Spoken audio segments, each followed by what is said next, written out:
नमस्कार। मैं हूं हेमंत चड़ार और आप देख रहे हैं मध्य प्रदेश का number 1 news channel the Bahujan news Damoh MP. Damoh के कलेक्टर बने बेटियों के जीवन में नई रोशनी। दमोह मध्य प्रदेश गंदी बस्तियों में रहने वाली कई बेटियों के सपने एक बार फिर जीवित हो उठे हैं और इसका श्रेय जिले के कलेक्टर को जाता है।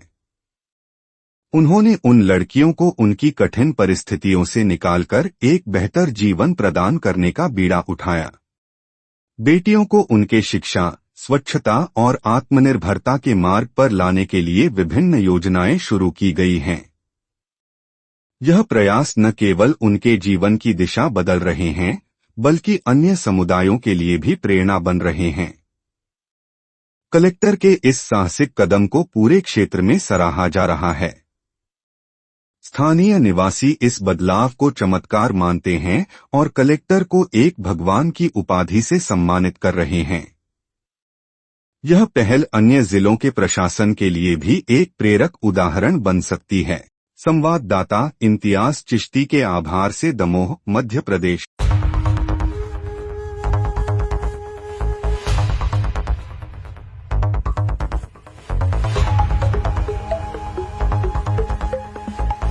कोई अधिकारी या कर्मचारी अपनी सोच और कार्य से बड़ा बनता है।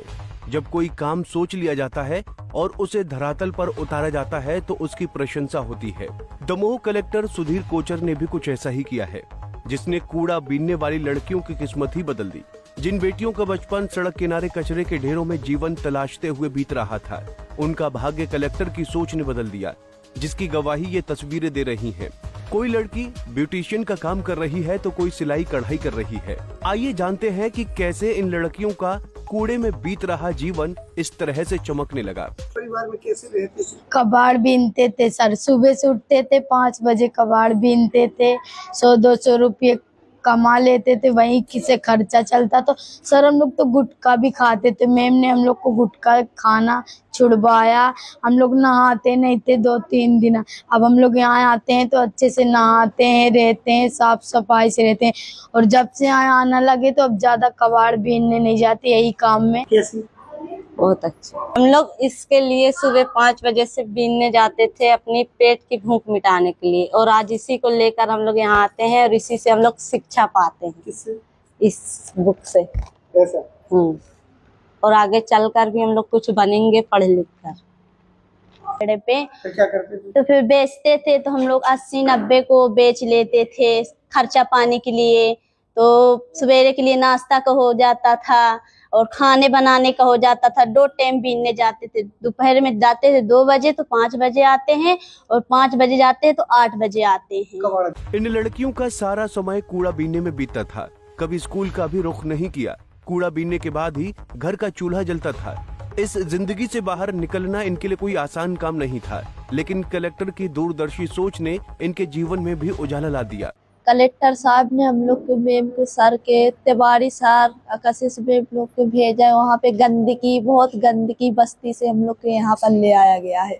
हम लोग में बहुत कुछ बदलाव आ गया है यहाँ पे आने के लिए। अब यहाँ आकर वहाँ गंदगी में रहते तो वही जिंदगी देखते, वही जिंदगी देखते। हमारे माँ बाप वो भी गंदगी में हते, हम लोग भी हतेंगे तो हम लोग भी हो जाते वही गंदगी। लेकिन ने किस्मत है कलेक्टेड सर के लिए, वो नमस्कार वही लोग ने वो किया है, सब लोग आज यहाँ आए। बहुत कम स्थिति थी, पैसे नहीं थे किताब और पेन पढ़ाई के लिए, इसलिए नहीं जाते थे स्कूल। क्या काम क्या होता है घर में? कबाड़ बीनने जाते हैं। कहाँ? मार्केट में कचरा बीनते हैं? यस। उसमें क्या क्या बीनने का काम होता है? पन्नी और पुट्ठा? पन्नी और पुट्ठे और ये बाटल पानी के। फिर क्या करते हैं? यहाँ पे बदलाव तो वहाँ तो बहुत गंदगी थी सर। वहाँ मतलब वहाँ के लोग भी उन्हीं के जैसे बन गए थे। हम लोग भी पहले, हम लोग ने गुटखा खाते थे, वो भी छोड़ दिया। यहाँ पर आके बहुत गंदगी से रहते थे हम लोग। फिर हमारी मैम लोग, सर लोग ने बताया है कि ये सी गंदगी से नहीं रहा करो बेटा, थोड़ी साफ सुथर। मैम लोग ने हम लोगों को समझाया, फिर यहाँ से हम लोग अच्छे साफ हैं। पहले तो हम लोग क्या बताए सर, हम लोग तो नहाना धोना, हम लोग किसी से भी बात करने से ना हम लोग कभी वो नहीं हुए।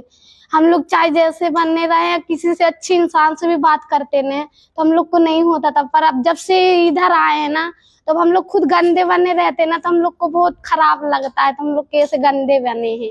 अब हम लोग आते थे इतना सुंदर आते हैं तैयार होके सब, पहले तो हम लोग ये भी नहीं जानते थे तैयार।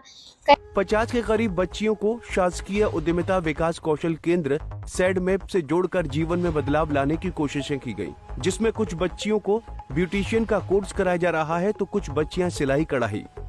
आदरणीय कलेक्टर महोदय का 2 महीने पहले आदेश हुआ था और साहब ने कुछ स्वच्छता अभियान के तहत उस एरिया का विजिट किया था।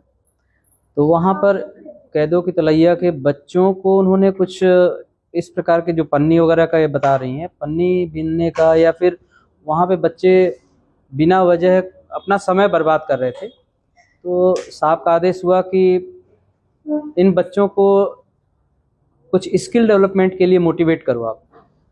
तो हमारी टीम, सैडमेप की टीम पूरी वहाँ पहुँची और वहाँ के लोगों से पहले चर्चा किए कि ये बच्चियों को हम लोग ब्यूटी पार्लर सिखाएंगे, रेडीमेड गारमेंट्स बनाना सिखाएंगे, बैग मेकिंग का काम सिखाएंगे, बेसिक कंप्यूटर सिखाएंगे। ये कलेक्टर साहब का आदेश हुआ है, आप सभी लोग अपने बच्चों को हमारे साथ भेजो।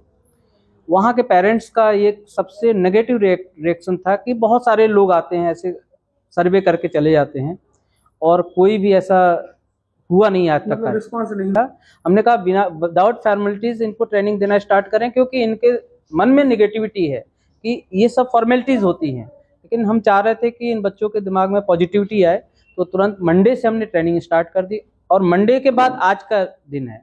जो बच्चियां बता रही हैं, जो उनकी स्थिति थी कि उनके पेरेंट्स पहले नेगेटिव थे, अब बहुत पॉजिटिव है। और आउटपुट भी आप देख रहे हैं कि बच्चों में ओवरऑल पर्सनालिटी डेवलपमेंट भी हो रहा है, स्किल डेवलपमेंट भी हो रहा है। और आज ये अपने हर एरिया में जहाँ भी ये रहती हैं, वहाँ एक प्रेजेंटेबल हैं अपने आप में। वहीं इन बच्चियों को प्रशिक्षित करने में कशिश चौबे की भी खास भूमिका रही है। कलेक्टर के आदेशों को अमली जामा पहनाने के लिए उन्होंने धरातल पर काम किया। सर, कलेक्टर सर के द्वारा हमारे तिवारी सर के पास कॉल आया कि इस जगह के जैसे कैदों की तलैया के बच्चों को वहाँ आप जाइए, वहाँ के बच्चों को ट्रेनिंग देनी है। वो उनकी जो भी चीज़ में रुचि हो, उस बच्चों को उस चीज़ को सिखाइए, आप अपने सेंटर लेके आइए। सर, फिर हम लोग को सर ने बोला, तो हम सभी लोग, स्टाफ के सारे लोग, मैडम लोग, सर लोग, सभी लोग कैदों की तलैया गए। वहाँ पे सारे बस्ती वालों को हम लोग ने इकट्ठा किया, तो सभी लोगों को यहाँ की जानकारी दी कि हम लोगों को कलेक्टर सर ने भेजा है और हम लोग सैडमेप ऑफिस से आए हैं, तो हमारे यहाँ ये चीज़ों की ट्रेनिंग दी जाती है। तो आप लोग में से कौन कौन क्या क्या सीखना चाहता है, हम लोग सीख। लिहाजा वक्त की मारी इन बच्चियों के लिए कलेक्टर कोचर ने जो किया है वो सराहनीय कदम है। कलेक्टर की सोच ने उन आंखों को भी सपने दिखाए जो आंखें सपने देखना भूल गई थीं। काफी बदलाव होगा। कैसे ये जहन में आया कि इन बच्चियों को, जो अनपढ़ बच्चियां हैं, आज वो ब्यूटिशियन बन गई हैं और बड़े बड़े प्रोडक्ट के नाम इंग्लिश में ले रही हैं। एक बार मेरा जाना कैदों की तलैया में हुआ था, तब वहाँ पर मैंने इन बच्चों को देखा था। और इन बच्चों को देखने के बाद, इनसे थोड़ी देर बात करने के बाद मुझे महसूस हुआ कि यहाँ पर काम करने की आवश्यकता है। तो हमने महिला बाल विकास विभाग के अधिकारियों को निर्देशित किया था कि यहाँ एक पूरा डिटेल्ड सर्वे कराएं कि किस तरह के बच्चे हैं यहाँ, इनकी आवश्यकताएं क्या हैं। तो महिला बाल विकास की टीम ने जो है 15 दिन के अंदर पूरा सर्वे किया और सर्वे करके एक एक व्यक्ति का पूरा रिकॉर्ड उन्होंने बनाया। और उसके बाद फिर हमने छांटा कि इनमें से कौन लड़कियां ऐसी हैं जो कि, हमने 3 तरह से उसको छांट लिया है। पहला ये हमने देखा कि कौन दिव्यांग हैं और उनको दिव्यांगता के सर्टिफिकेट मिल जाएं, यदि वो पात्र हैं तो उनको विकलांगता पेंशन मिलने लगे। दूसरा हमने देखा कि कितनी बच्चियां ऐसी हैं जो स्कूल जाना चाहती हैं लेकिन स्कूल नहीं जाती हैं, उनको हमने आइडेंटिफाई कर लिया है। और आगे आने वाले शैक्षणिक सत्र में, जो कि अप्रैल से शुरू हो रहा है, हम उनकी स्कूलिंग की व्यवस्था कर रहे हैं सो दैट वो रेगुलर स्कूल फ्रेमवर्क से जुड़ जाएंगी। तीसरी किस श्रेणी की वो लड़कियां थी जो कि कुछ रोज़गार करना चाह रही थी, तो उनके लिए सिलाई कढ़ाई और साथ में ब्यूटिशियन के कोर्सेज हमने उनको ज्वाइन कराए। अभी तो ये शुरुआत है, मतलब इसमें अभी बहुत काम करने की ज़रूरत है और तब जा कर के हम कोई स्थायी परिवर्तन इसमें ला पाएंगे। बिकॉज ये एक बहुत बड़ी समस्या है। ऐसी समस्या बस स्टैंड एरिया और रेलवे स्टेशन एरिया में भी दिखाई देती है। आगे इसको और तेजी से आगे ये है कि कैसा लगता है जब आप कोई काम करते हैं और उसका रिजल्ट भी दिखने लगता है? मैं ऐसा मानता हूं कि ये हमारे कर्तव्य का हिस्सा है, और यदि हम इन चीज़ों को हम समाज में अपने चारों तरफ ध्यान से देखते हैं तो ये चीज़ें हमको दिखाई देती हैं। और एक प्रशासनिक अधिकारी के रूप में मुझे लगता है मेरा दायित्व है कि इन चीज़ों को हम लोग ध्यान दें, हम काम करते हैं। Thank you. तो साफ कहा है कि ये ही हमारा एक कर्तव्य है जिसको आज उन्होंने अंजाम दिया है। जाहिर सी बात है, जब जिले के मुखिया इस सोच से काम करेंगे तो और दीगर अधिकारी भी इसी परंपरा को आगे बढ़ाएंगे, इसी उम्मीद के साथ। Subscribe the Bahujan News and like this video.